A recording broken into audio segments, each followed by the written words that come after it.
dive into a pretty fast-moving blockchain ecosystem. We've got this internal update report, and it's packed with the latest advancements, metrics, lots of interesting stuff happening on this platform. Our mission, really, for you listening, is to pull out the most important bits of knowledge from this, help you understand what's developing, why it matters, maybe some of the mechanics behind it all, and what it means for, user engagement and how this whole digital economy is growing. Have you ever wondered what the actual gears look like behind a thriving decentralized network? Well, this deep dive is for you. Yeah, and what's fascinating here, I think, is that this isn't just like a list of technical updates, not dry bullet points. This report, it really gives you a window into this dynamic world of dApps, doesn't it? It shows us Yeah. pretty much in real time how users being active and developers constantly building, how that directly creates actual value and utility. It's almost like seeing that, that blockchain flywheel effect playing out right in front of us. Every interaction just fuels more growth. Exactly, that flywheel. And talking about that, the first thing that really jumped out at me from this update, Uh-huh. the pre-launch promo TradeBots. It says more than 70% of them are now live, actively trading. What does that specific number, that 70%, what does it really tell us about, say, the platform's stability Right. or its readiness to scale up, especially since, 30% are still rolling out? Well, that 70% live figure, it's definitely significant. It suggests things are pretty robust on the deployment side. And it points to a good level of operational stability for the core automation, the trading part. The fact that they're phasing it, keeping an eye on performance for the last 30%, squashing bugs, Hmm. that suggests they're being careful. Quality first, which is frankly vital. You need that user trust, especially with automated systems. It's about building securely, not just rushing it out. Right, secure building. Mhm. So, okay, these bots are coming online, driving activity. What benefits are users actually seeing? How are they getting them? Which brings us straight to the claim function. Mm. It's been active for 5 days, the report says, and it mentions each claim triggers 16 transactions. 16. That sounds like, well, a serious amount of on-chain activity for just one action. What are the gas fee implications there for users?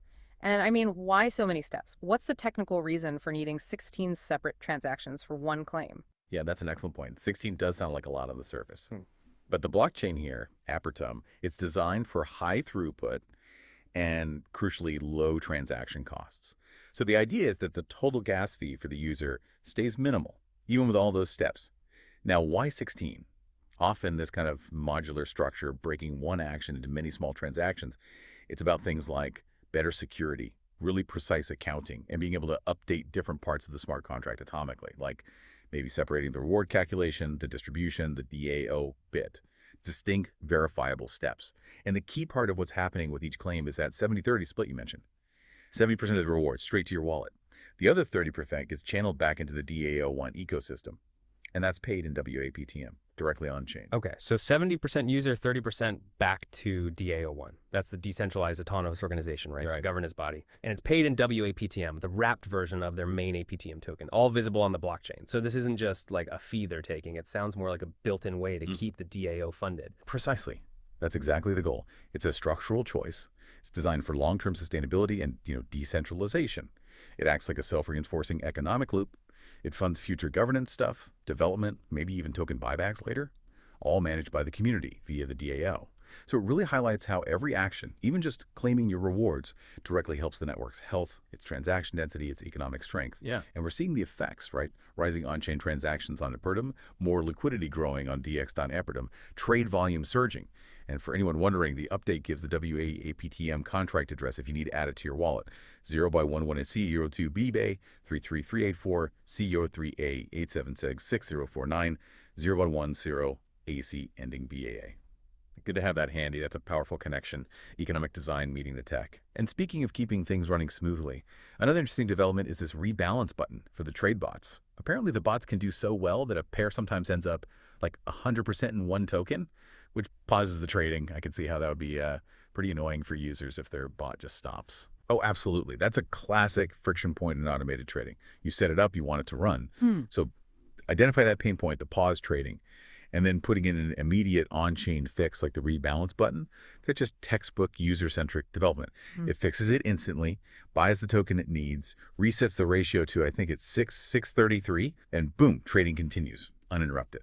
That really is a great example. It makes me wonder, thinking more broadly, what are some of the most common friction points you see in dApps? The ones that When they're solved elegantly like this, they really unlock adoption.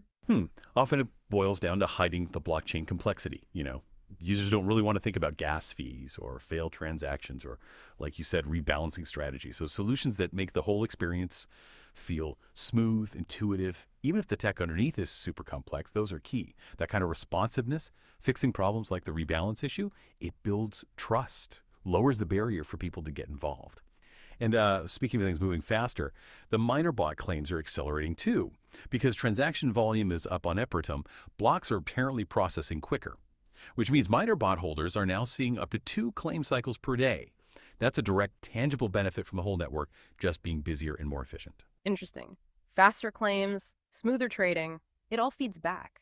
Now, one of the things people always watch in a growing ecosystem is, well, the token price. How does the activity translate to market value? The update mentions the APTM token price has climbed, getting close to that $2 mark. In your view, what's primarily driving that price movement? And how solid is that link, really, between the on-chain utility we're seeing and the token's value in such a, dynamic market? Well, that link, that correlation, it's fundamental, isn't it? It's Hmm. core to the value proposition of these kinds of networks. The rise in utility, we've talked about more bots trading, more claims happening, the growing liquidity on their DEX. It all directly fuels demand for the APTM token. So it's not just speculation driving the price, hopefully. It's driven by actual use, actual utility creating demand.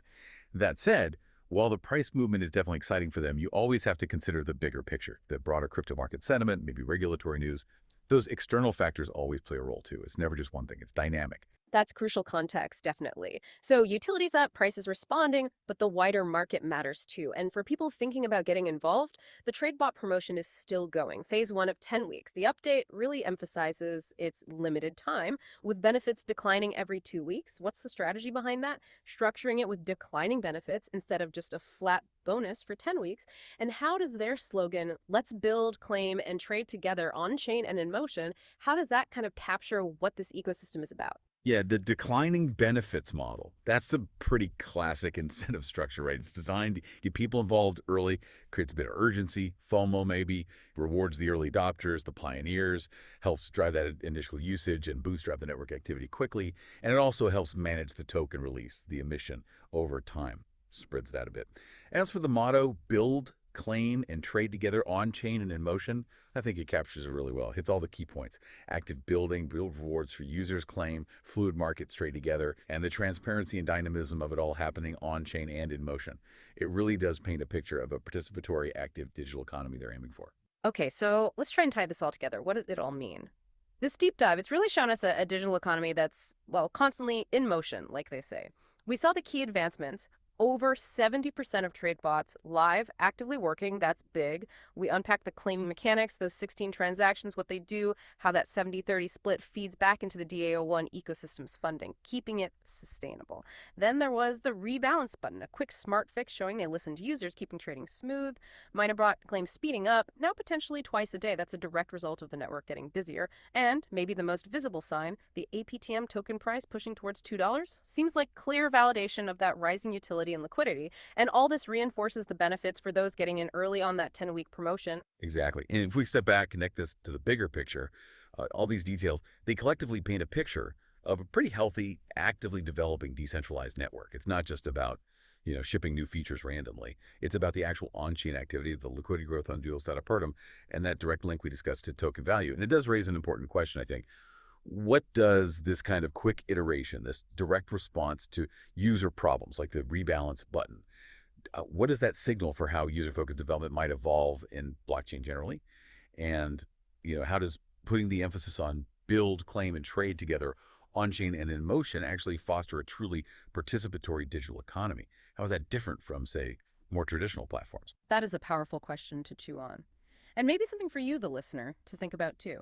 How do these really specific details, like needing one contract address, that 0 by 110 address for a token, or having 16 transactions for one claim, how do they illustrate the actual nuts and bolts, the building blocks of this new digital economy that's always in motion? And how might things like declining benefits in a promotion strategically shape how people behave, how quickly they adopt things in this kind of environment? What's your key takeaway from seeing an ecosystem's growth laid out in this kind of detail? Really seeing that flywheel effect in action. Lots to think about there.